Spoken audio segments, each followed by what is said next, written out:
I'm doing good. Thank you.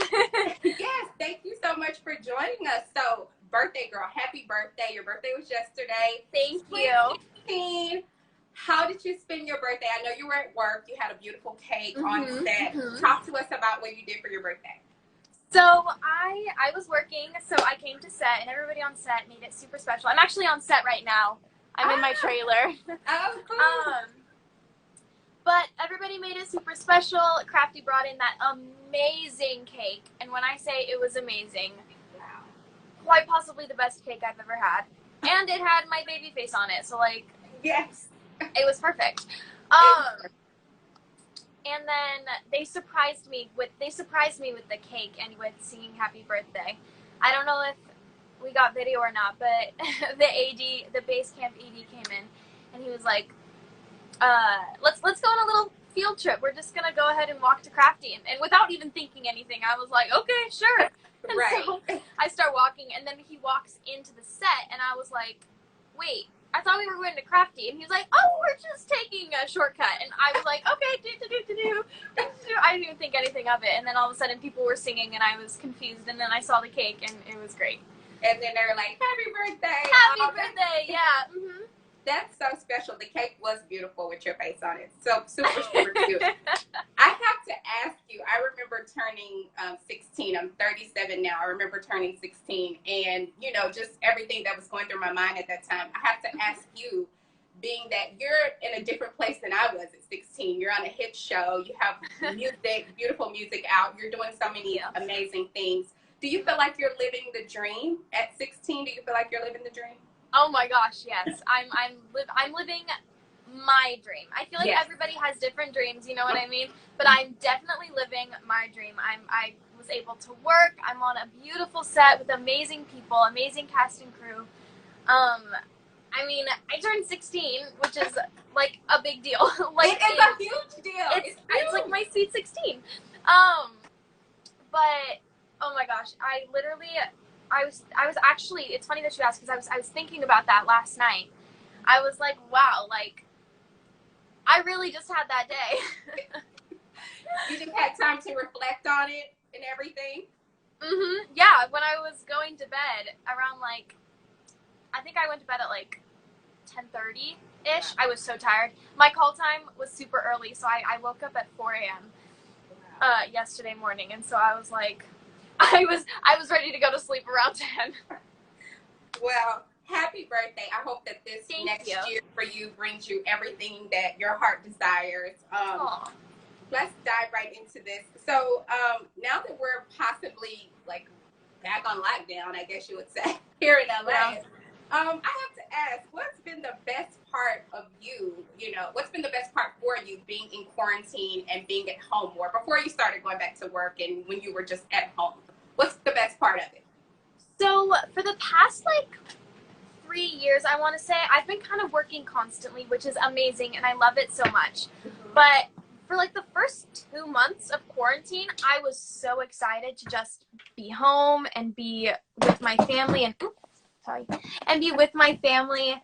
And I had time to, like, sit down and watch a TV show. I know that sounds like crazy, but I hadn't actually watched a TV show or a movie in over a year, I think. Wow. And so I binge watched like 7 series, and like I watched like 10 movies, all within the span of like 1 month.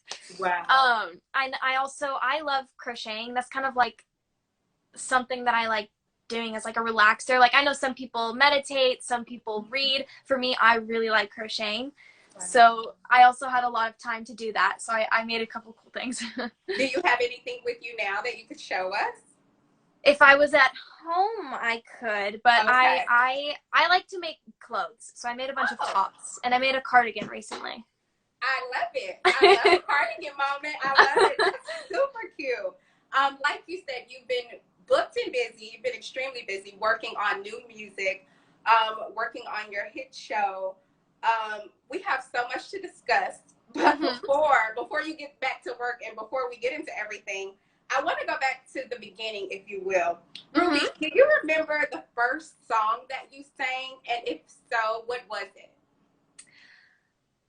Okay. back to the if I go back to thinking about like the beginning of my career, it actually started with a song. So I did a school talent show at like the little public elementary school that I was going to. I'm pretty sure I was in 4th grade, 4th or 5th grade.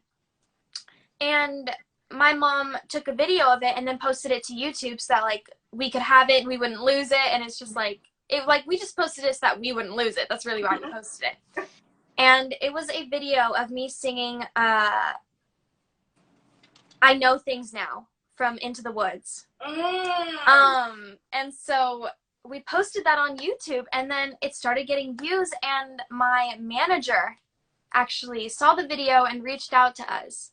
And so I was finally able to get into the industry, because I had been begging to be in the industry since I was 3 years old. And so when I finally, when I was like, I think I was around 10 or 11 when that happened. So I finally convinced my parents with a little bit of help from Jessie, my manager. At what point, I know you said you started performing when you were 3, but at what point between 3 and 10 do you even have an interest in performing and singing and acting? What point? So my parents always told me, and I feel like I even remember this growing up, but you know how when kids are like super duper young, you put them in a bunch of different things, like you put them in soccer and then you put them in baseball, and you like kind of figure out what their thing is gonna be, you know what I mean? So we did that, and I did soccer, I did gymnastics, I did cheer, I did baseball, I did all of it. But every single time the season would end, I would always say, can I do another musical theater show? Wow. So I always just kept coming back to musical theater. So then we stuck with that, and I started doing musical theater. And I mean, as soon as I found out like what TV and film was, I was like, I want to do that, Mama. Yeah. And then, yeah, I started doing musical theater, and then all the stars aligned, really. It almost like magic. Who have been some of your inspirations in TV and film, and even theater, musical theater? Who's some of your inspirations? Oh my gosh, there's so many to choose from. Well, if I'm referring to music, I would say some of my biggest inspirations right now are like people who I've been modeling my music after a little bit. Like I really like their style, so I'm still trying to find my sound as an artist. And so I've been kind of modeling my recent songs after Bozzy. Oh, like the Bozzy vibe. Yeah. And I'm loving it so much. But when it comes to musical theater, I'm gonna have to go with Laura Onses. I don't know how you say her last name, but it's Onses, I think. She's just such an amazing performer, and I would die if I met her. And I have to ask you, you have this impressive career. You're a superstar. You're a child star, if you will. Thank you. I have to ask though, what's been the best part of being a child star, and what's been the worst part, or the part where it's not so fun of being a child star? The best part is probably the fact that like I get to have the experience of a professional environment starting young. Yes. So I understand like what a professional work environment is. I learned like maturity and responsibility like super young, and because I was acting and in this professional environment, I also had to be super on top of school, and I was in an online school, so it's like all on me, you know what I mean? Yeah. Like I really had to be on top of my schoolwork. So I would say that that's a plus. It really taught me a lot of life lessons early on. Downsides, honestly, the only one I can think of is I was constantly working, so I didn't really get to hang out with friends that much. But now that I'm older and I have access to technology, I FaceTime my friends all the time. I love playing video games, so I play video games with them online all the time. Wow. Are you into the PS5? I have not actually ever had a PS4, PS5, any of those. Okay. Yeah, I usually do computer games, phone games, or we have an Xbox. Oh, okay. I used to play Mario Brothers. Oh yeah? Yeah, that was my fun. fave. I love the Super Mario Brothers. That was my fave. Okay, so not really much of a downside for you of being a child star, right? No, I think I have always wanted to do this, and so I never really like looked at the downsides. Like I always like, if I saw that I was missing something, I tried to figure out how to solve it so that there wasn't a downside. That's good, Ruby. That's good perspective. What advice would you share with the viewers who are watching? Your fans are going crazy for you. What advice would you share for viewers watching who want to pursue a career in music? They want to act. They want to be on set like you right now. What advice would you share with them on where to get started and how to approach breaking into the business? I would say the best advice that I've ever received is just keep going. Like, especially when you start out, you're going to have to go through 100 auditions to get all of those no's, but you only need one yes. Yes. So my very first year of auditioning, I don't think I booked anything. I just went on like a bunch of auditions. But then my second year of acting, almost immediately, I think I did like 7 commercials in 1 year. Wow. Like I did a bunch of commercials all in like the span of a year. And so it's like you just need that one yes. You just have to keep going and keep a positive mindset and understand that you're not going to book every single role. Like even today, I'm definitely not going to book every single role because it's not just about the way that you act. It's your age, your height, the way that you look, the way that you would like blend in if it's a family or if it's just a bunch of friends. You know what I mean? It's not always just about the acting. It's about who is literally perfect for the role. Right. I love that. That's really good advice, Ruby. Like I said before, you've had quite the journey. At only 16 years old, I'm so impressed and blown away by you. You've landed spots on Grey's Anatomy, Modern Family, Holly Hobbie, which, oh my God, I absolutely love. What They Got Right, Rapunzel, Tangled Adventure, Unicorn, and now Unicorn. But first, I want to talk about Holly Hobbie because you star in this role. How did this opportunity come about? You're perfect in this. How did it come about? Thank you. Yes. So it started out like any other audition that you would typically get. It was a self-tape because it films in Canada and I live in LA. Right. And so I got the self-tape audition from my agents and manager. And so I filmed it at home. I actually think I still have the self-tape. I'm like, I think I'm like in my upstairs in our house somewhere, and my dad's reading with me, and I'm in like a black t-shirt with like a flannel wrapped around my waist. But so we recorded the self-tape, we edited it and then submitted it, and then I went to the callback, which I'm pretty sure the callback was a Zoom or like a Skype with the producers and the casting director. And I remember it was either that one or it was the callback or the producer session, one of those. I remember there was 3 in total, and I think 2 of them were like online, like virtual meetings. And I remember during one of them we got the time zone wrong.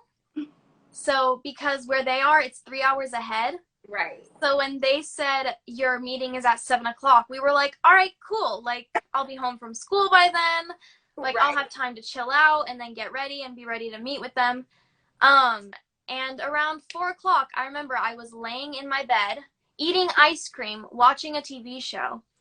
And my dad comes running downstairs and he's like, Ruby, they're on the Skype call upstairs waiting for you. I was like, what? I'm like in my pajamas, hair and makeup not done. Like, I'm pretty sure my hair was up in a messy bun. I didn't know what I was doing. I thought I still had 3 hours. Wow. And then so I like quickly threw myself together and my dad went and talked to them upstairs. And I remember walking upstairs and seeing that he had a Vikings hat on. The helmet, like the metal helmet with the horns. Yeah, he was wearing that, talking to the producers. And I was like, it's beautiful. It's perfect. That's my dad.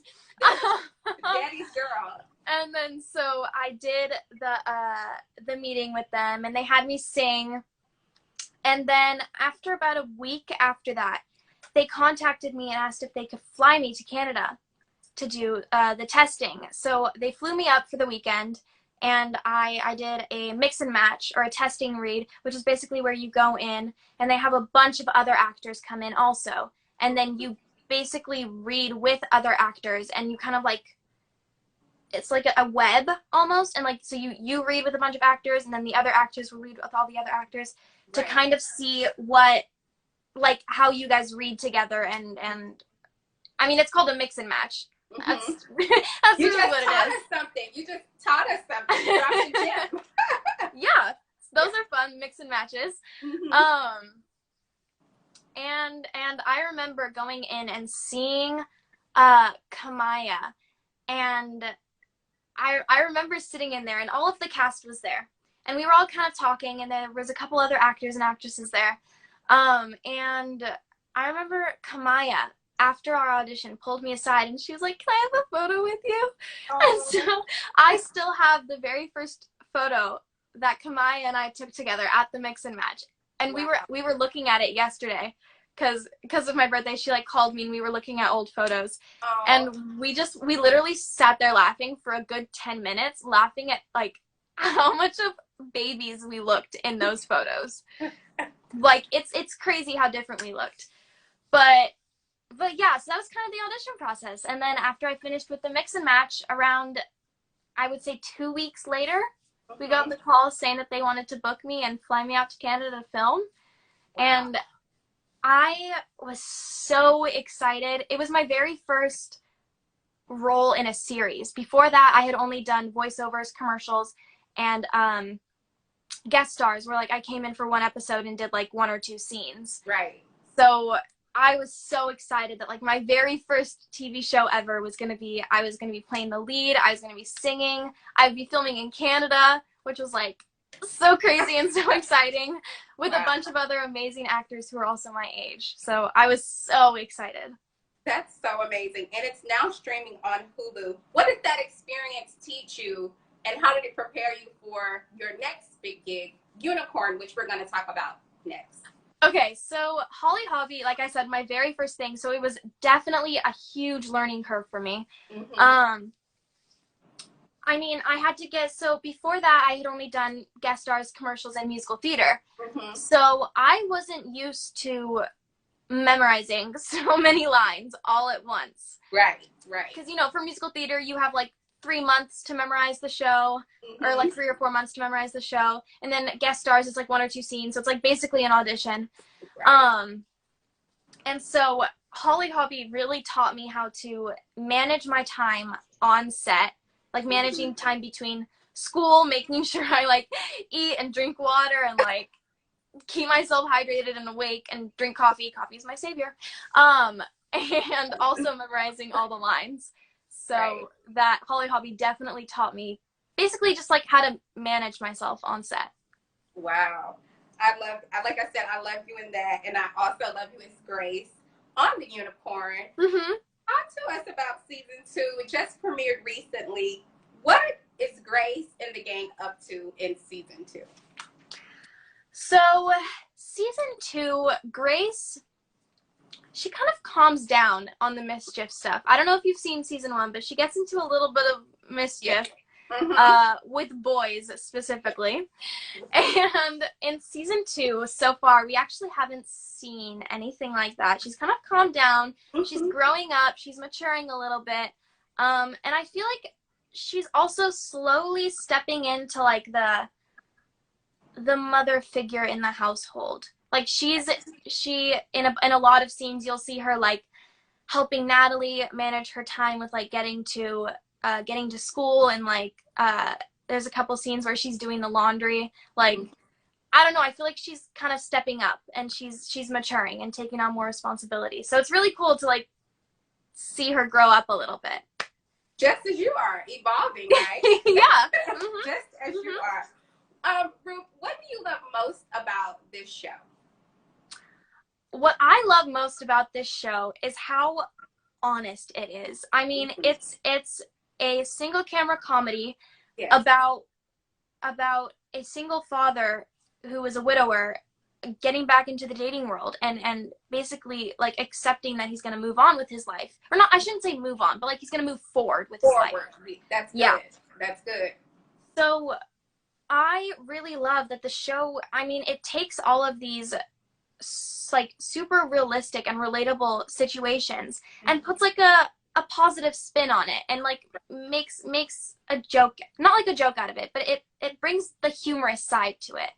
So I feel like when people watch, it'll like hopefully make them think more positively about these like common situations that happen to people all the time.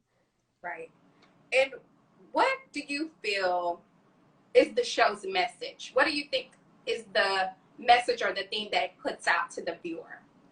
I think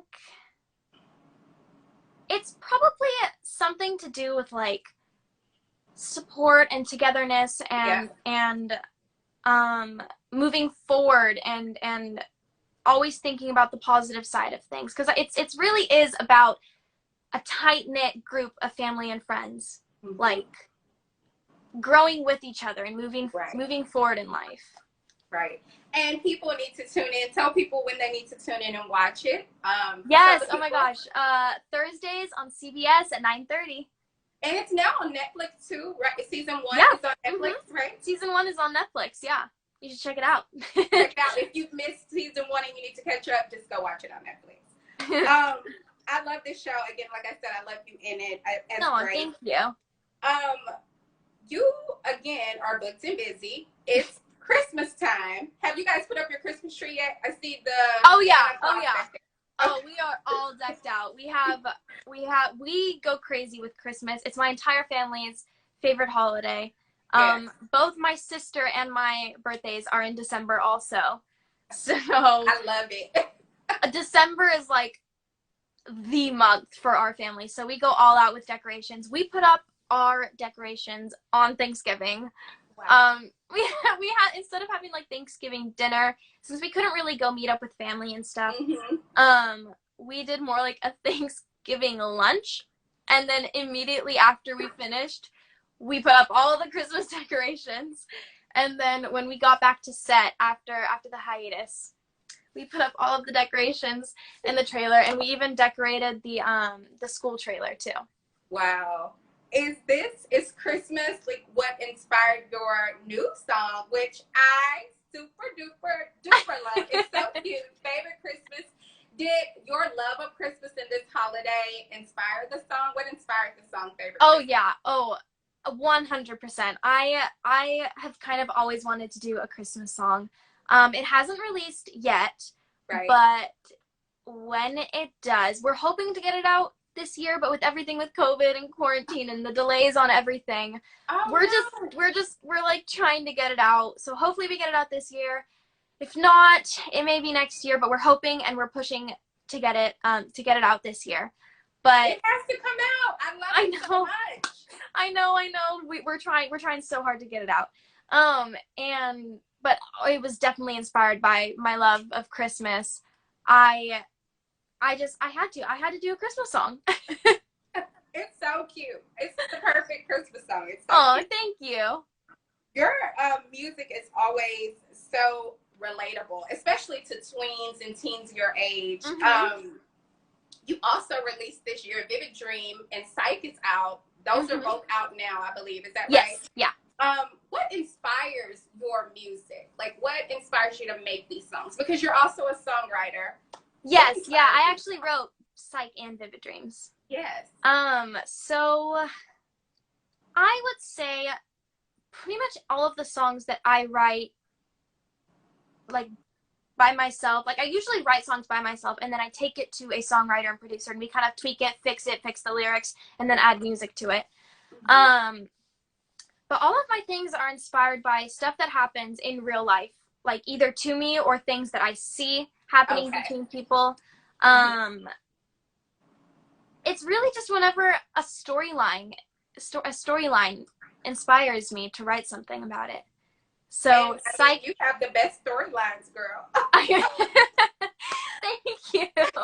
I mean, the best. Do you have plans on putting out a full album ever? Do you want to put out a full album? I mean, I would love to put out a full album, but as of right now, I think we only have singles coming up. And singles we'll take. We'll take what we can get. We'll take what we can get. Ruby, you're such an inspiration. Like I said, your music, your acting to young girls. Do you find that it's important for you to inspire your fans to speak up and use their voice as well as yourself on issues that are important? I think that I love it so much when I see people talking about things that they love and things that they're passionate about. So I think that it is super important, and I always encourage people to talk about the important things going on in the world and things that, you know, they support and they want to talk about. I know for me, on my page, I try to keep it very, I like promoting just like overall kindness and positivity and like caring and love and all of that. I always try to promote that kind of stuff. And so I think that it's really cool whenever I see people doing the same thing, promoting doing the same thing. Yeah. And being kind, because that's what it's about. Are you working on any upcoming projects that you want to talk to us about, or anything we should be looking up for in 2021? I mean, we've recorded a couple new songs, so we always love your music. So those should be coming out at some point soon. And then, I mean, as far as acting, we're just kind of going with the flow. I don't know how much I can say about everything, but well, you have to come back and tell us. Yeah, okay? well, I'll have to come back and share. Definitely. Ruby, continue to be a bright light. You are such a superstar with a beautiful spirit. But before you go, do you feel like playing a quick game with me? I know you got to get back to work, girl. Sure. Oh, yeah, okay. Sure.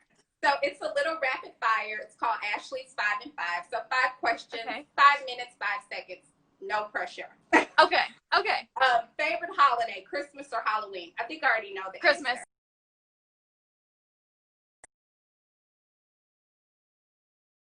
Oh, no. Okay, we're back. Okay, we're back. Favorite holiday, Christmas or Halloween? Christmas, all the way. I felt like I knew that. What did you eat for breakfast? I had a bagel and a pear. Oh, that's yum. From Crafty? Yes. Oh, yes.